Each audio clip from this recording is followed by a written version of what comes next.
One of the best ways to catch bass in the summertime is with a Fluke-style soft plastic jerkbait. And everybody rigs theirs a little bit differently. But our buddy Wroblewski with the National Professional Fishing League, I've been very timid in trying to tell people how to rig this because it's been a secret of mine for the last couple of years. he's got a way that's going to guarantee you to catch more fish.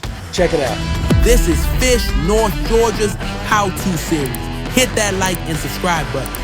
It's been a secret of mine for the last couple of years. Yeah. You know what? Since I'm moving, I've decided I'm going to go ahead and share the secret. Absolutely, I love it. All right, guys. So it's kind of like an inline way of rigging the Fluke. I like to try a 8-pound fluorocarbon leader, about 4 to 5 feet long. And trust me, you want it long because there's going to be a lot of times where you're going to cut this bait after you catch a fish and retie again. So you want the leader. You don't want to keep retying leaders. Right, for That's sure. why you want the longer leader. First thing I do is get a regular hook and put the line through. And what I want to do is, this is a bruiser bait rad shad on a custom color that I love throwing up here. I'm going to go through the head and out. I'm noticing there's a tag. You haven't tied a knot yet, so there you go. Look at that. So now you have a line through. Your next step is I like to throw a size 4 treble hook. And you can tie whatever knot you want. I mean, I'm going to just go ahead and tie my personal knot that I like throwing this thing.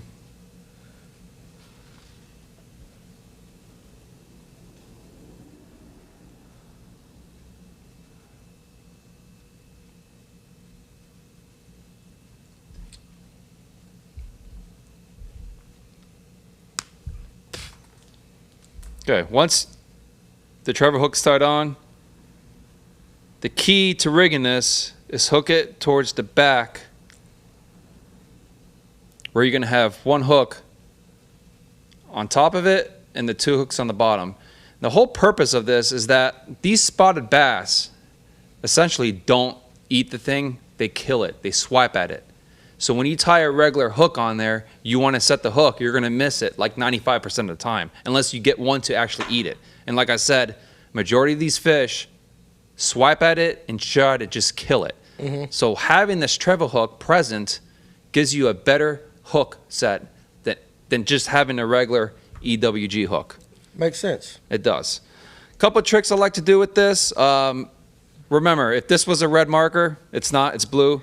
What I like to do is put a little red dot on the front underneath of it.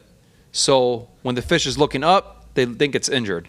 And then I'll put a couple of little more dots on it on the side. Just kind of help them target. Just to help them see it. They could target it. They think it's injured. It's wounded. Another trick to this, so if you want it to sink a little bit faster and cast a little bit further, you got a nail weight. I like to rub it right on top of it between the hook and where the line went through, just to kind of graze the top of it. And you want to do it on top of it. You don't want to do it underneath. You don't want to do it by the tail because, again, they're looking up and they're attacking it from underneath. So they're never going to see that nail weight. So basically, that's how I rig it. And this is how I rig my special soft plastic jerkbait. And by doing it that way, you're getting more hookups. I'm getting a lot more hookups that way. If you want to get really crazy, if the water's murky, this fat part of the tail, I like to put like a little bead on here. Okay. So it can make a little bit of a noise. Yeah. So they're not, you know, it's fishing a little bit more muddier water and stuff like that. So that will really help.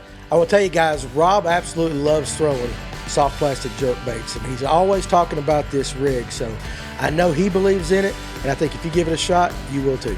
Be sure to join us for the Live Well podcast, streaming live on our YouTube channel every Tuesday and Thursday at 8 p.m. And don't forget to visit fngo.com for all things Fish North Georgia.